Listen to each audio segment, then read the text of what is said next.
आज हमारे बीच राम प्रताप भाई जो बीएसपी के विधायक प्रत्याशी भी रह चुके हैं, बाबा साहब जयंती। बहुत बहुत धन्यवाद आपको।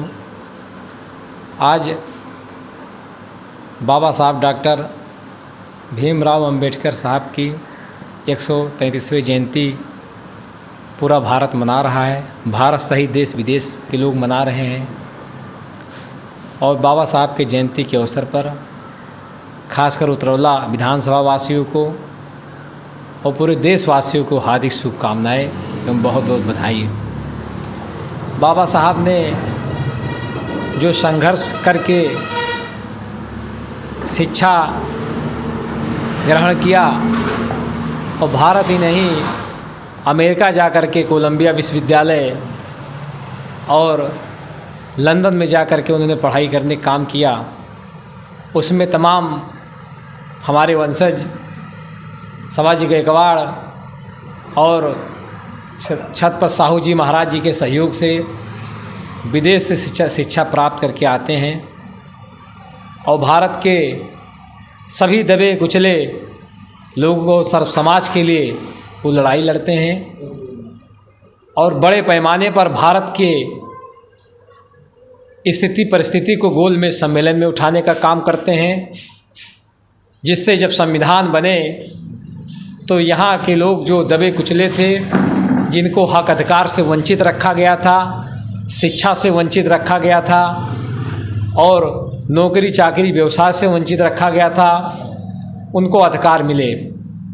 और जब भारत देश आज़ाद होने की स्थिति में था और जब देश आज़ाद हुआ और बाबा साहब डॉक्टर अंबेडकर को भारत का संविधान बनाने का मौका मिला, वो संविधान सभा में चुन के गए और डॉक्टर कमेटी के अध्यक्ष चुने गए।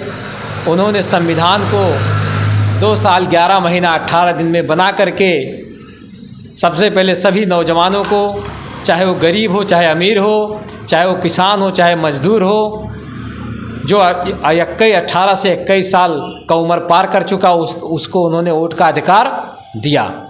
और साथ साथ जो हमारी महिलाएं थीं जिनको पढ़ने का अधिकार नहीं था, उनको संविधान में पढ़ने का अधिकार, नौकरी करने का अधिकार, नौजवानों को मनचाहा व्यवसाय करने का अधिकार और अपनी बात रखने का अधिकार, बहुत सारा संविधान में जो उन्होंने अधिकार दिया।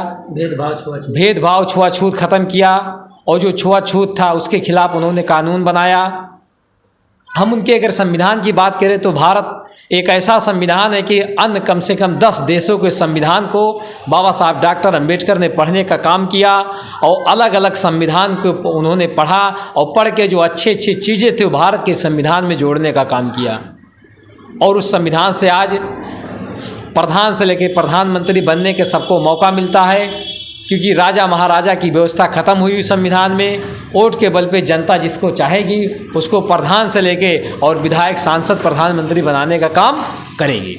डॉक्टर भीमराव अंबेडकर बाबा साहब जी ने जो पूरे भारतवासियों को कि इन्होंने कितना समाज को बढ़ाने में इनका योगदान रहा।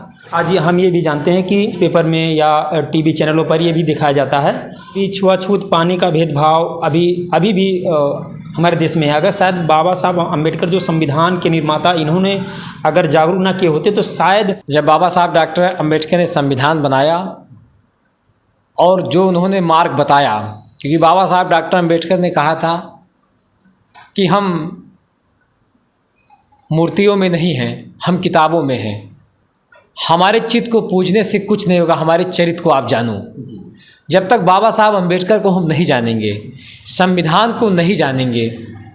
अब हमारा मानना है कि अगर जिस दिन हम शिक्षित हो जाएंगे और अपने बच्चों को शिक्षित कर लेंगे, तो जिस दिन से ना आपके साथ कोई भेदभाव होगा, ना आपके अधिकार को कोई लेगा, ना आपके साथ कोई अन्याय अत्याचार करेगा। हम शिक्षित हो जाएंगे और संगठित हो जाएंगे और अच्छा संस्कार पालेंगे। ये परिवार की भी जिम्मेदारी है। आज हमारा मानना अपना मानना है, हो सकता है कि हमारा मानना गलत भी हो सकता हो, कि एक साल में 565 दिन होता है और एक दिन बाबा साहब अंबेडकर के जयंती के अवसर पर सारे लोग इकट्ठा हो करके जुलूस निकाल के गाना गाने से बाबा साहब के विचार आगे नहीं बढ़ सकते हैं।